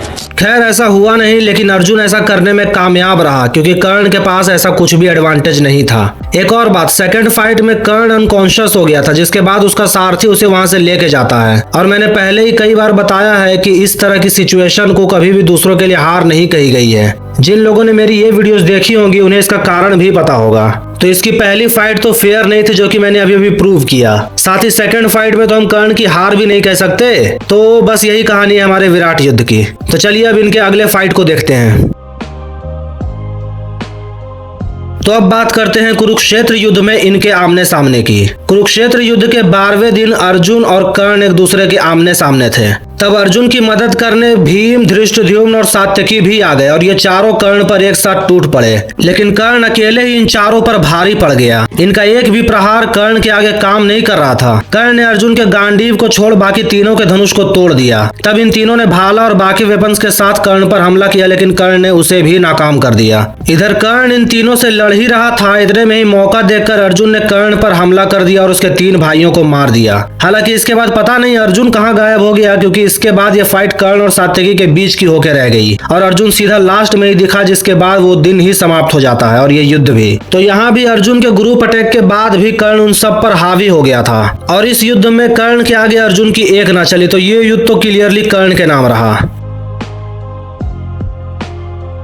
14वें दिन के इस युद्ध में जहां भीम, अर्जुन और सात्यकी लगभग अजय नजर आ रहे थे, कोई भी इनके आगे टिक नहीं पा रहा था। लेकिन वो कर्ण था जिसने इन तीनों को एक साथ रोक दिया था और उसने अकेले ही इन तीनों को ओवर पावर कर दिया था। लेकिन एज यूजुअल अर्जुन कर्ण का फिर से धनुष तोड़ देता है और उस पे एक तीक्ष्ण बाण छोड़ता है, जिसे अश्वत्थामा बीच में ही काट देता है। हालांकि कुछ लोगों को यह गलत फहमी भी है कि उसने उसे बचाया, पर यहाँ पर ऐसा कुछ भी नहीं हुआ है। हाँ, उसने उसकी मदद जरूर की, जैसे भीम और सात्यकी अर्जुन की कर रहे थे, लेकिन सिर्फ वहीं तक। उसके बाद कर्ण दोबारा से धनुष उठाता है और फिर अर्जुन की बजा देता है, जिसके बाद अर्जुन को जब ये समझ आ गया कि वो कर्ण से पार नहीं पा सकता, तब उसने हर बार की तरह उसका साधारण सा रथ तोड़ दिया और टिकिया उड़ान हो गया। हालांकि कर्ण अश्वत्थामा के रथ पे चढ़कर युद्ध को कंटिन्यू तो करता है, लेकिन उसके बाद उस युद्ध का मेंशन नहीं है। फिर अर्जुन का युद्ध बाकियों से होने लगता है और तब तक कर्ण ने भी अपना रथ चेंज कर लिया था। तो ये है 14वें दिन के युद्ध की कहानी और यहाँ भी कर्ण का ही पलड़ा भारी है, अंटिल जब तक अर्जुन उसका रथ तोड़ के भाग नहीं गया। और रथ टूटना कभी भी हार नहीं होती। तो ये पॉइंट भी क्लियरली कर्ण को मिलता है। वैसे फन फैक्ट तो ये है कि 14वें दिन अर्जुन अपने पीक पे था और कर्ण अपने वीकेस्ट फेज में था। स्टिल वो अर्जुन पर भारी पड़ गया, जबकि अर्जुन उसे हराना तो दूर उसे ओवर पावर तक नहीं कर पाया। तो आप ही सोचो कि उसकी क्या ही औकात रही होगी कर्ण के सामने। मतलब यार वो कर्ण के सामने कभी खड़ा हो भी पाया था क्या, जबकि उसके पास श्री कृष्ण, हनुमान जी और स्वयं महादेव का वरदान था। यानी वो तो कर्ण के जूते के बराबर भी नहीं है यार। 16वें दिन उसे कर्ण से बचाने के लिए 17 महारथियों को एक साथ आना पड़ा था कर्ण पर हमला करने के लिए। जिसके बाद अर्जुन हमें सीधा लास्ट मोमेंट पर ही दिखता है, जब दिन ढलने वाला था। हालांकि लास्ट में उसने कर्ण के प्रहारों को काउंटर तो किया था, पर वो प्रहार अर्जुन पर नहीं बल्कि बाकियों पर थे, जब अर्जुन वहां पर से गायब हो गया था। तो यानी कि यहाँ भी कर्ण ही विजयी है। 17वें दिन श्री कृष्ण ने एक से अधिक बार बचाया उसको, वरना वो तो पहले ही खत्म हो चुका होता। जब वो भार्गवास्त्र के डर से युधिष्ठिर का बहाना बनाकर भागा था, तब युधिष्ठिर ने उसे जो शुद्ध शुद्ध बातें सुनाई, आहा कैसी लगी आगे स्वाद। उन्होंने बड़े ही प्यार से अर्जुन से कहा कि तू कर्ण के डर से भाग आया, शर्म आनी चाहिए तुझे। अगर तू कर्ण को नहीं मार पाएगा तो अपना धनुष छोड़ और केशव को दे और खुद उनका सारथी बनकर बैठ जा, वो कर्ण का वध करेंगे। अरे तेरा तो कुंती के गर्भ से जन्म होना ही बेकार है। इससे अच्छा तो ये होता कि तू 5वें महीने में ही अबॉर्ट हो जाता, निर्लज्ज। कम से कम वो बेहतर होता तेरे जैसे कायर के लिए। माँ खराब हो जाएगा, मैं माँ अम्मा बहन पे आ जाऊंगा, मैं इनकी अम्मा बहन पे आ जाऊंगा। अपनी सच्चाई सुनकर वो युधिष्ठिर को मारने के लिए भी दौड़ता है, जिसका बहाना वो देता है कि उसने प्रण लिया है कि अगर कोई भी उसे गांडीव नीचे रखने को कहेगा तो वो उसका वध कर देगा। इसलिए अर्जुन ने युधिष्ठिर पे तलवार उठाई। तो अर्जुन तो यार अपने वचन का पक्का था ना, इसीलिए तो उसने ऐसा किया। ओ अच्छा अच्छा ओ अच्छा। तो वचन तो उसने ये भी दिया था कि जो भी उसकी रडार में होगा और उसकी मदद मांगेगा तब वो उसकी मदद जरूर करेगा। लेकिन जब उसकी सेना ने उससे मदद मांगने के लिए बुलाया, तब वो भार्गवास्त्र के डर से युधिष्ठिर को देखने का बहाना करके भाग गया। इवन उसने तो ये भी कहा था कि जो भी सामने से चैलेंज देगा उसे भी वो एक्सेप्ट करेगा। लेकिन द्रोणाचार्य ने जब उसको चैलेंज किया तब भी वो भाग गया। तब उसका वचन कहाँ गया था। और चलो एक बार को मान लेते हैं कि उसका वचन अपने भाई के लिए तोड़ा उसने, क्योंकि कोई भी वचन उसके लिए उसके भाई से ज्यादा कीमती नहीं है। लेकिन फिर वो एक वचन के लिए युधिष्ठिर को ही मारने जा रहा था, तो क्या तब उसके लिए उसका वचन उसके भाई से ज्यादा इंपॉर्टेंट हो गया। ये तो बस अपनी जान बचाने के साथ साथ भौकाली भी दिखाना चाहता था और कुछ भी नहीं। अरे वैसे दोगली पर्सनालिटी वाले इंसान की तुलना हम कर्ण से कर भी कैसे सकते हैं। और ऐसे में तो सबसे पहले युधिष्ठिर को ही अर्जुन से सब कुछ छीन लेना चाहिए था। ऊपर से वो सत्यवादी भी थे, लेकिन उन्होंने ऐसा नहीं किया। मतलब वो भी महर्षि मनु की बात नहीं माने। इवन विष्णु जी ने खुद उससे अपनी सेवा करवा रहे थे, जबकि मनु महाराज के अनुसार वचन तोड़ने वाले को लोक परलोक कहीं भी जगह नहीं मिलती। यानी कि विष्णु जी भी, खैर कोई माने या ना माने, हम तो मनुवादी हैं भाई, और उनकी बात हम बिल्कुल मानते हैं। और इस नाते अर्जुन की हालत धोबी के कुत्ते जैसी थी, ना घर का ना घाट का।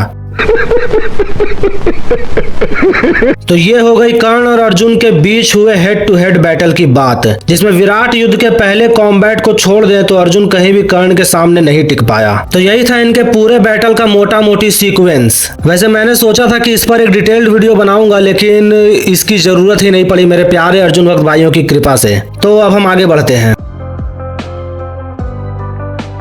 तो हमारे प्यारे अर्जुन भक्त भाई एक चीज बहुत ज्यादा बोलते रहते हैं कि व्यास धनुर्वेद में तो अर्जुन ये है, अर्जुन वो है। सही में? अरे यार ये तो मैं पहले ही प्रूव कर चुका हूँ कि किसी का कहीं पर नाम होने से कुछ फर्क नहीं पड़ता। और अर्जुन तो कर्ण के आगे एक तिनके की तरह है, तो उसके 10 नाम लो या 100 नाम लो, क्या मतलब बनता है इस बात का। हद है यार, बच्चों जैसी हरकतें हैं इनकी।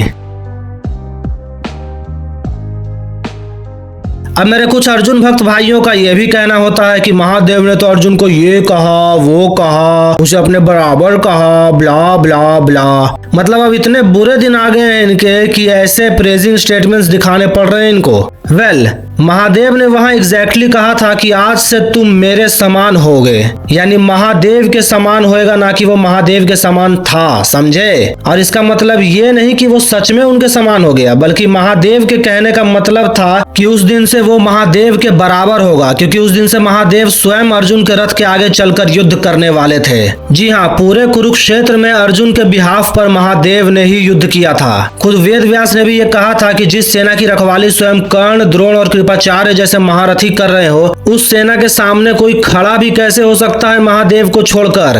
ऐसा कोई अपने मन में भी कैसे सोच सकता है? वो अर्जुन को बताते हुए कहते हैं कि तुझे लगता है कि तू सबको मार रहा है, लेकिन सच तो ये है कि सब कुछ महादेव कर रहे हैं। और पूरे कुरुक्षेत्र युद्ध में महादेव ही अर्जुन के आगे लड़ रहे थे उसके बिहाफ में, लेकिन सबको ऐसा लग रहा था कि सब कुछ अर्जुन कर रहा है, जिससे लोग उसे उनके समान समझने लगे। पर रियलिटी तो कुछ और ही निकली यार। इवन अर्जुन को भी खुद ये रियलाइज हुआ था कि उसके आगे कोई है जो कि उसके सोचने से पहले ही उसके शत्रु को मार रहा है, और दूसरों को लग रहा है कि सबको अर्जुन मार रहा है, लेकिन रियलिटी तो ये थी कि उसके आगे खुद भगवान शिव चल रहे थे। यानी कहने का मतलब ये है कि अर्जुन ने तो एक सिपाही भी नहीं मारा था युद्ध में, फिर उसका काहे का परफॉर्मेंस? सब कुछ तो रुद्र कर रहे थे। अरे बाप रे, ये तो धोती खोल रहा है। तो यही था महादेव के उस स्टेटमेंट का मतलब। इसे इतना हवा बनाने की जरूरत नहीं है, और इससे वो शिवांश भी प्रूव नहीं होता। और अर्जुन भक्त तो अब फ्रस्ट्रेट होकर नरकासुर वाला क्लेम मत कर देना, क्योंकि छोटी छोटी बातों को बार बार एक्सप्लेन करना मुझे पसंद नहीं है। हाँ, तुम लोग ऊंचा जरूर सुनते हो, पर मैं बार बार एक ही चीज को एक्सप्लेन नहीं करने वाला। तो इस फैक्ट को तो जितनी जल्दी एक्सेप्ट कर लो उतना अच्छा होगा कि महादेव ही पूरे कुरुक्षेत्र में अर्जुन के बिहाफ में लड़ रहे थे, सेम पावर के साथ। और हाँ, मेरे प्यारे अर्जुन भक्त भाइयों से मेरा कहना है कि वो चाहे पीडीएफ फाइल से दिखाएं या फिर सीधा बुक से, पर फैक्ट तो यही है कि ये कोरा से दिखाते हैं। और हम अर्जुन भक्तों से उम्मीद भी क्या रख सकते हैं? वैसे ये मैंने ऐसे ही हवा में नहीं बोल दिया था, बल्कि मैंने ये क्लेम स्क्रीनशॉट को देखकर नहीं, बल्कि इनके क्लेम्स को देखकर किया था, जो कि डिट्टो कोरा वाले थे। किताबें पढ़ने वाला कोई भी व्यक्ति ऐसा क्लेम कर ही नहीं सकता था जो कि इन्होंने किया था। तो कितने भी बहाने बना लो मेरे प्यारे अर्जुन भक्तों, चोरी तो पकड़ी गई है तुम्हारी, और उस पे अकाउंट होने ना होने से थोड़ा ही कुछ पता चलता है। और वैसे भी कोरा से छापा है तो वो भी गलत नहीं है, लेकिन उससे पहले खुद रिसर्च करनी चाहिए थी, जो कि ये लोग करते नहीं है। और अगर इसको कोई नोट पैड में लिखा हुआ बताकर समझे कि हम नहीं समझ पाएंगे, तो भाई ये उनकी बेवकूफी है। खैर, उम्मीद है अगली बार से मेरे प्यारे अर्जुन भक्त भाई कोरा से छापे तो पूरा पढ़कर छापे, क्योंकि चेरी पिकिंग करने से घर नहीं चलता। और हाँ, थोड़ा दमदार क्लेम किया करो भाई, वरना फालतू के 41 मिनट्स की वीडियो बनाकर ऐसे थर्ड क्लास और घटिया क्लेम्स करोगे तो भाई सॉरी, हम इतने फालतू नहीं बैठे। कितनी लंबी लंबी वीडियोस बनाए और उसमें खंडन भी ऐसे 2 कौड़ी के क्लेम्स का करें, वो मुझसे नहीं होने वाला। लिटरली इतने निम्न स्तर के क्लेम्स थे कि हंसी और गुस्सा दोनों ही साथ में आ रहे थे। तो भाई थोड़े बढ़िया क्लेम्स किया करो, क्योंकि एक तो इतने लंबे वीडियोस बनाओ, इसमें मेहनत जाती है, टाइम भी लगता है, लेकिन मजा नहीं आता। कुछ नया ट्राई करो यार, वरना फालतू में ऐसे लंबे लंबे वीडियोस बनाने का कोई फायदा नहीं है। एग्जाम्स के बाद सब रिलैक्स करते हैं और मैं यहाँ ऐसे सड़े हुए क्लेम्स का काउंटर कर रहा हूँ, बताओ भाई। तो भाई कुछ ऐसे क्लेम्स करो जो मुझे सचमुच परेशान कर सके, वो भी बिना किसी बहाने के। एक और बात, जरा कान की सफाई किया करो, क्योंकि सुनाई आपको कम देता है। जाते जाते एक और बात कहना चाहूंगा कि किताबें पढ़ा करो, कोरा और फेसबुक यूनिवर्सिटी के आर्टिकल्स नहीं। साले तू हर हर महादेव, नमः पार्वती पताय शिव शिव।